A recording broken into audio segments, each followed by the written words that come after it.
Bon. Tu peux faire ton clap quand tu veux, Arthur. Et ma folie. Première.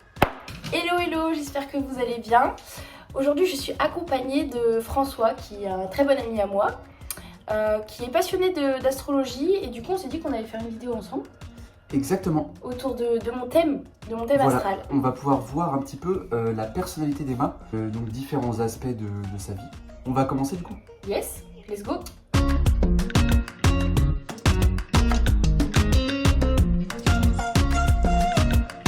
Vous allez voir le thème astral de Emma en direct. Voilà comment se résume un thème astral. Donc là, on a le thème d'Emma. Ici, on a les planètes. Donc là, il y a le soleil d'Emma. Sa lune ici, on reconnaît bien les planètes. Et ici, nous avons les signes. Donc en fait, on va pouvoir voir les signes dans lesquels se trouvent les planètes d'Emma. Il faut savoir que chaque planète représente des choses. Ici, on va pouvoir voir les maisons. Il y a 12 maisons. Chaque maison représente un domaine de vie. Pour avoir le thème astral d'une personne, il faut l'heure de naissance et la date. Et l'heure est super importante parce que l'ascendant va être déterminé grâce à l'heure de naissance. L'ascendant, c'est la maison 1. Ça représente une grande partie de la personnalité. C'est comment les autres nous voient aux premiers abords souvent. Ensuite, on a différentes maisons. Je vais en parler juste après. Par exemple, la maison 11, qui est la maison du social, du solidaire, projet commun, les amis, etc. Comme je l'ai dit, chaque planète représente des choses. Le soleil, par exemple, qui représente la personnalité globale d'Emma. Déjà, toi, tu as ton soleil ici qui est en bélier. Donc ça veut dire que c'est mon signe astrologique principal. En fait, quand on dit le signe, c'est ton signe en soleil. Il est situé, ici on peut le voir, en bélier. Ouais. Ça fait une personnalité assez dynamique, un peu enflammée.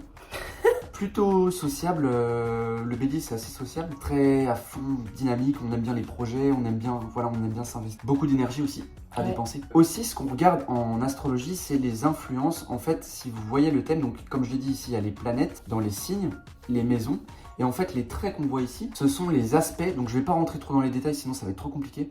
Mais en gros, pour faire très simple, les traits rouges, en fait, c'est des aspects dissonants, c'est des faiblesses, entre guillemets. Et les traits bleus, c'est des forces. On va regarder en astrologie, c'est comment s'influencent les planètes entre elles. Il y a 2 planètes qui collent ton soleil en bélier. Ok. Il y a Mercure et il y a Jupiter. Chaque planète représente des choses. Mercure, ça représente l'intelligence, la communication. C'est un peu le Gémeaux, le signe du Gémeaux. Et Jupiter, c'est l'optimisme, les projets, le côté... c'est le Sagittaire en fait. Sagittaire, c'est un signe de feu aussi. Ouais. Donc dans les projets, le côté optimiste, etc. Tu as ton soleil qui est en bélier, mais il va avoir une influence du Sagittaire et du Gémeaux par la même occasion. Ta personnalité au global, elle va être type bélier, Sagittaire, donc enflammé, à fond, et les projets, etc. Tu vois, je savais pas que j'avais du Sagittaire, je suis pas étonnée en vrai. T'es étonnée toi? Bah non. Par contre, Gémeaux, alors j'avais vraiment... Mais je sais pas d'où ça sort. Ça fait une personnalité assez sociable. Qu'est-ce que tu fais, Arthur? Ah, Tu nous déconcentres. c'est les backstage, putain. On t'entend causer là, tu veux me niquer mon son. Toi, t'es ascendant Cancer. Ouais. Ça fait que ça ramène quand même pas mal de sensibilité, d'empathie. Ça fait une personnalité qui est vachement empathique et qui comprend, qui ressent facilement les émotions des gens aussi. Le Cancer, en fait, c'est un signe qui est hyper dans l'émotion. Il Ouais. ressent tout. Alors, ouais, c'est ça. Je l'ai pas dit, mais en fait, il y a 4 types, il y a 4 éléments en astrologie. Le feu, le vent, la terre et l'eau. Et il y a 3 signes par élément, donc il y a 12 signes en tout. Donc chaque élément est représenté par 3 signes astrologiques. Ouais, c'est Ok. ça. Les signes d'eau, il y a le cancer, le scorpion et le poisson. Et les signes d'eau, c'est des signes qui sont représentés par la sensibilité, les émotions, etc. Et toi, du coup, ascendant cancer, ça va ramener une part d'empathie, de sensibilité et un peu de sociable, parce que le cancer, les signes d'eau, c'est pas les signes les plus sociables. Ouais. Mais je dirais que le cancer, c'est peut-être le signe d'eau qui est le plus sociable par Ok. rapport au scorpion et au poisson. En fait, là pour l'instant, tout ce que tu me dis, c'est que je suis ultra sociable en fait. Bah, pas mal, ouais, Ouais. pas mal sociable. Mais Ouais. je suis pas étonnée, j'aime pas être toute seule. Ah ouais? J'ai toujours besoin de voir T'as- du monde, tout le temps. J'ai toujours besoin d'être en communication avec des gens. Ok. Tu vois, genre là par exemple, au taf, Mm. on a changé d'endroit, les bureaux ont été refaits, et là on est dans un open space où c'est tout le temps le bordel. Mm. Mais j'adore. Quand c'est trop calme, j'aimais pas. Avant on était dans un open space, on n'était pas beaucoup, maintenant on est je sais pas combien, et j'adore. Ah ouais, Ouais. t'aimes bien quand ça... Ouais. Mais le bélier aussi, c'est un signe sociable. Hein. Et ça aime Ouais. bien quand le mouvement, quand il se passe des choses. Ensuite, on peut regarder les émotions. Faut savoir que les émotions, c'est souvent représenté par le signe lunaire. Le signe lunaire a une grande importance chez les femmes aussi, peut-être plus que chez les hommes. Et donc c'est ça. Et même les femmes, des fois, sont plus représentées par leur signe lunaire que leur signe solaire. Ok. Toi, tu as le signe lunaire en Gémeaux. Ouais. Ton signe lunaire est en Gémeaux aussi. Ok. Je croyais que c'était Scorpion. Non, c'est ta Mars en Scorpion. Ah, ok. On va Ok, y venir juste après. vas-y. Du coup, donc les émotions, donc le Gémeaux c'est un signe de vent. Les signes de vent, c'est la communication, l'apprentissage, la curiosité. En signe de vent, il y a le Gémeaux, la Balance et le Verseau. Ok. Et c'est des signes assez sociables aussi. Bon, là c'est la Lune, donc c'est plus les émotions. Si vous voulez, les planètes se sentent bien dans certains signes et moins bien dans d'autres signes. Ok. Par exemple, la Lune, du coup, c'est les émotions, donc elle va se sentir bien en Cancer, qui est un signe sensible, etc. Ouais. En Gémeaux, elle va se sentir. C'est pas le pire placement, mais elle est pas forcément au top de sa forme, la Lune en Gémeaux. Tu me dis si t'es perdu. Je suis pas du tout perdu. Ok. J'ai pas perdu. La Lune est bien en Cancer, des signes sensibles en Poisson, Scorpion, les signes d'eau. Même en Balance, les signes sensibles en gros. Ok. En Gémeaux, le Gémeaux c'est léger, curieux, mais en même temps ça part un peu dans tous les sens. Et du coup, les émotions qui se retrouvent, enfin la planète des émotions qui est la Lune, qui se retrouve en Gémeaux, ça peut amener beaucoup d'émotions assez parfois mal gérées. Il peut y avoir des difficultés à maîtriser les émotions. Pendant des années, j'ai eu beaucoup de mal à maîtriser mes émotions. Je pleurais énormément. Ah ouais? Ah ouais. Mais avec l'ascendant Cancer, en plus, ça fait Ouais. beaucoup d'émotions. Et le Bélier, c'est un signe aussi passionné, donc ça peut être Ouais. des émotions fortes. Mais maintenant, j'arrive mieux à le gérer avec l'âge, avec Ah ouais? les expériences. Ouais. Mais avant, vraiment, je pleurais tout le temps, quoi. Ça chiale, ça chiale. Ah, ça chiale vénère. Hein. Le Cancer, ça chiale. Ouais. Et je sais que quand genre je suis amoureuse, Ouais. genre je suis amoureuse mais vénère. Ah ouais? Genre vraiment Tu fais pas les choses à moitié. à bloc. Les Béliers, c'est ça, hein, normalement, ça fait pas les Bah, choses à moitié. on est passionné, ouais. Mm. C'est à fond. Bah, c'est ça. Ok. Donc, c'est bien, mais ça peut ramener des fois des. Une petite emmerde. Ouais. Bah, pour l'instant, tout ce que tu me dis, c'est correct. Ah ouais? C'est bien, bon boulot, François. Bon. Good job. Bon taf. Ouais. On peut regarder en amour. Ça, c'est la question qu'on regarde souvent en astrologie. Ouais. En fait, il faut savoir qu'en amour, on va regarder souvent Vénus. Vénus, c'est Aphrodite. C'est notre façon d'aimer et c'est nos valeurs aussi un peu. Vénus aussi, c'est souvent là. En fait, je l'ai dit du coup au début, les maisons, c'est les domaines de vie. L'endroit où se trouve Vénus, souvent, c'est l'endroit où on est le mieux. Et toi, donc, tu as Vénus qui est en Taureau. Donc, c'est un bon placement parce qu'en fait, il faut savoir que chaque signe est contrôlé par une planète et le Taureau est contrôlé par Vénus. Donc, ça veut dire que Vénus se sent bien, en gros, en Taureau. Vénus en Taureau, c'est assez romantique. En amour, c'est quand même assez stable. Ça s'engage. Bah, c'est l'amour, tu sais, c'est l'amour romantique, quoi. Faut un engagement. Le Taureau, c'est quand même assez, c'est assez sérieux quand même. Ouais. Avec Vénus. Ouais, si, je suis d'accord avec toi. Ok. De ouf, Bah, mais. c'est parfait. Ta Vénus se trouve dans la maison 11, c'est la maison du Verseau, donc c'est les projets communs, en gros c'est la maison des potes. Ta Vénus se trouve donc dans cette maison-là. Donc ta Ok. vie, en gros, là où tu te sens mieux, logiquement, c'est dans la maison 11, donc la maison des potes, faire des projets en commun. C'est un peu l'innovation, tester des choses, etc.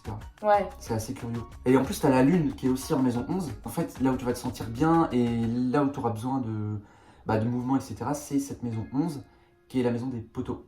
Ok. Et des projets communs aussi. Donc c'est pour ça qu'on a le projet commun, ensemble, vu qu'on est poteaux, d'aller à Barcelone. Ouais, c'est ça. J'ai ma Vénus en maison 11 aussi d'ailleurs. Hein. Waouh, mais c'est Ouais. pour ça. Ouais, c'est pour ça. Ça explique tout. Tout s'explique. Si on regarde ton soleil du coup qui est influencé par Jupiter là, Ouais. ici, ça amène beaucoup d'optimisme. Ça fait une personnalité assez optimiste. Fonceur aussi. Oui. Bah t'as raison aussi. Hein. Le bélier s'agit. Bah je te connais un peu. Mais y a rien d'étonnant là. Hein. C'est à fond les ballons. À fond les ballons, ouais. Vénus du coup est située ici. Et on peut voir que Vénus est collée à la planète là. Ça c'est Saturne. Ouais. Et Saturne en fait contrôle le Capricorne qui est un signe de terre. Ouais. C'est un signe sérieux, rigoureux. C'est la stabilité. On te voit. Tu es là. Une Sagie qui sort de nulle part. Te laisse pas déconcentrer on par en le est- Sagi. Mais ouais, là, c'est terrible les Sagies. C'est Nono Super- pour ceux qui la connaissent. Hein.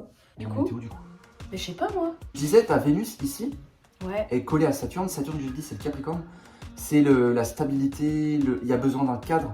Et donc, ça va renforcer encore plus la Vénus, le côté engagement dans des relations amoureuses sérieuses. Mm. Pas des relations frivoles. Et Vénus en Taureau, c'est un bon placement en tout cas. C'est assez romantique et tout. Une pépita, la Emma Folie. Mais on va regarder aussi ta façon d'agir. Et pour ça, on regarde Mars. Mars, c'est l'action, c'est comment on fonctionne dans l'action. Ok. Et toi, ta Mars, donc elle est ici. Elle est située dans le signe du Scorpion. Le Scorpion, un signe d'eau et un signe passionné à la mort. Comme le bélier. En fait, bélier et scorpion, c'est les deux signes les plus passionnés. Du coup, ça veut dire qu'on va agir de façon passionnée. Et il y a un côté... ses envies. Genre, je vais agir parce que j'ai envie de faire un truc et basta. Ouais, et... Sans réfléchir. Mais c'est aussi le côté aller au fond des choses. Et typiquement, au niveau des projets, bah, on va essayer d'aller au fond des choses. Il y a un côté intuition quand même. Donc ça veut dire que dans notre façon d'agir, on va beaucoup suivre notre intuition. Même peut-être plus l'intuition que le côté rationnel. En général, le scorpion, c'est une bonne intuition. Ok. Et avec ton esprit sagittaire bélier, normalement, c'est plutôt optimiste. Normalement, je me cours pas trop, quoi. Ouais, faut suivre l'intuition. En astrologie, on va regarder où se trouve la majorité des planètes. Et toi, tu vois, tes planètes, elles sont en majorité en haut. Ouais. Et quand les planètes sont en majorité en haut ou à droite, ça veut dire qu'on va être plus tourné en général vers les gens. On a besoin de communiquer, de voir des gens. Donc ça veut dire que si j'avais été en bas, ça veut dire qu'en fait... j'aurais été plus introverti. Ouais, c'est ça. En général, ou pas forcément introverti, mais plus tourné vers soi-même. Un peu égoïste. En fait, il faut un équilibre, mais quand on a nos planètes vraiment en haut, on est tourné beaucoup vers les gens. Il faut faire gaffe parce que des fois, on peut aussi s'oublier un peu. Ah oui. Et je travaille là-dessus là en ce moment. Ah ouais, ouais. Et au taf, du coup? Dans le travail, du coup, on va regarder la maison 10. Ouais. C'est ici, en fait, c'est MC, c'est le milieu du ciel. T'as ton soleil qui se trouve dans la maison 10. Donc ça veut dire que naturellement, en fait, ta personnalité, enfin, il y aura une forte importance du professionnel. Tu vas me dire si t'es ok avec moi ou pas et si ça correspond à mon thème. Attends, je bois un coup. Ouais. Mais en gros, je pense que je pourrais largement laisser de côté ma vie amoureuse pour le taf. Genre vraiment... À ce point-là? Ouais, je pense. C'est cohérent avec mon thème ou pas? Bah ça, je sais pas trop. Après, on voit que le taf a une grande importance. Ouais. Après, est-ce que... Franchement, je pourrais tout laisser tomber pour le taf. Vénus en taureau, c'est romantique. Hein. Quand on tombe in love, c'est terrible. Bon, on verra bien. Ouais, mais dès que tu tombes in love, c'est fini.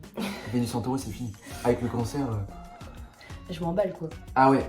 Et la passion du bélier et du scorpion, c'est terrible. Ah, c'est le bordel. Ouais.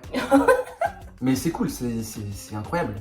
Il faut des gens passionnés dans la vie. Ouais, mais c'est un peu chiant des fois, putain, parce que je suis passionnée pour pas grand-chose. Hein. Ouais. Qu'est-ce qu'on ferait sans des gens passionnés? On s'emmerderait un peu. Oui, c'est vrai. Si on était tous platoniques, sans passion... Bah oui, mais il faut des gens platoniques pour calmer Ah, bah les oui. gens passionnés, Pour parce que calmer les gens passionnés, ils deviennent dingo sinon. Ouais, on serait tous tarés.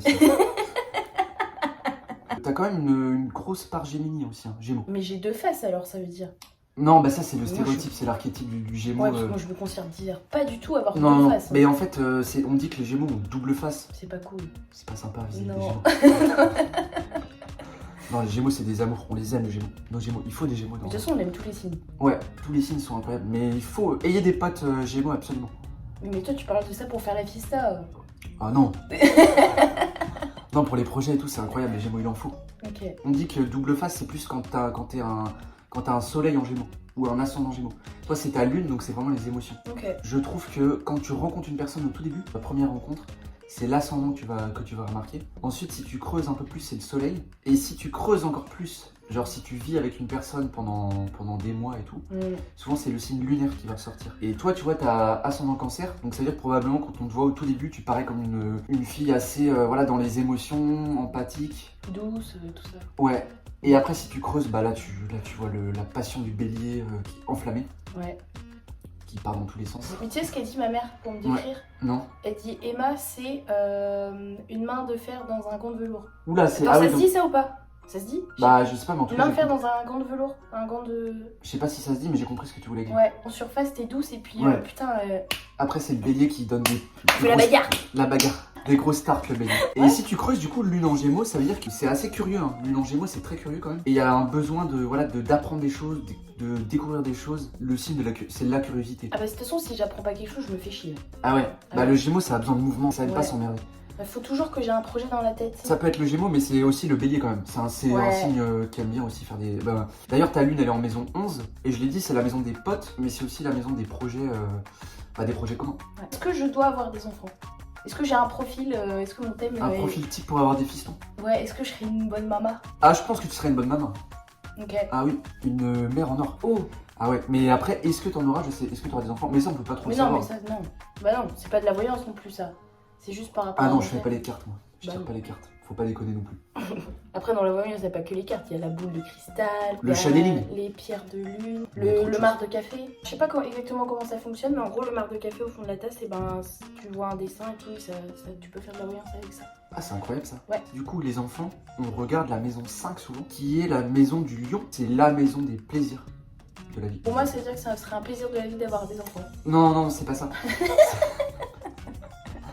Non, non, c'est les plaisirs de la vie et c'est les projets en solo. C'est le côté aussi créativité, artistique, etc. C'est les créations, donc c'est aussi les enfants du coup. Et toi, t'as ton Mars, qui est l'action, se retrouve, donc on l'a dit, en scorpion passionné et dans cette maison 5. Donc ça veut dire que dans ta façon d'agir, ça tournera souvent autour des plaisirs de la vie. Et d'ailleurs, il faut faire gaffe parce que Mars en scorpion, c'est vachement puissant. En plus, tu vois, il y a un petit R ici là. En fait, ça c'est rétrograde. Ça veut dire que quand t'es né, Mars n'allait pas dans le bon sens. Et du coup, ça peut amener du karma. Enfin, je vais pas rentrer dans les détails, mais il y a du karma. Et Mars. Tu me fais peur là. Bah non, mais t'inquiète, faut jamais avoir peur. Et il peut y avoir un mauvais contrôle, des choses passionnées et un mauvais contrôle par rapport à cette maison 5, qui est justement les plaisirs de la vie. Donc ça peut ramener pas mal d'excès, etc. Et Scorpion, il y a un côté autodestruction aussi. Mais du coup, là, le truc du rétrograde karma, là, c'est quoi le karma là? Explique. Parce que Le là, tu karma. parles de ça et t'expliques pas. Tu veux que j'explique le karma du coup? Le principe du karma? Ah, un peu quand même. Faut croire après, plus ou moins, en gros, à tout ce qui est réincarnation, etc. Vie antérieure. On est libre d'y croire ou pas. Ah bah, chacun fait ce qu'il veut. Ouais, exactement. Le karma, c'est lié justement à ta vie antérieure. Quand on a une planète en rétrograde, souvent il y a une question de karma. Après, on peut pas vraiment savoir ce qu'il y a. Mais en tout cas, ça veut dire que dans ta vie antérieure, avec Mars rétrograde, il y a quelque chose qui a été mal géré par rapport à la maison 5, qui est la création, les plaisirs de la vie. Ça veut dire que j'ai fait des excès dans mes vies antérieures.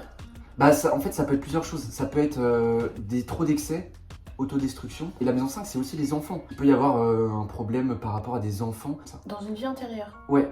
Waouh.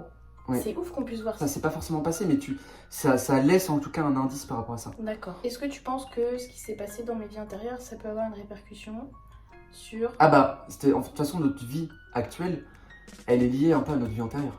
Bah après, ça faut y croire. Bah moi, je rejoins ton avis là-dessus aussi. Ah ouais? Oui, bah oui. D'ailleurs, j'ai plus d'eau, faut que je m'hydrate un peu là. Garçon!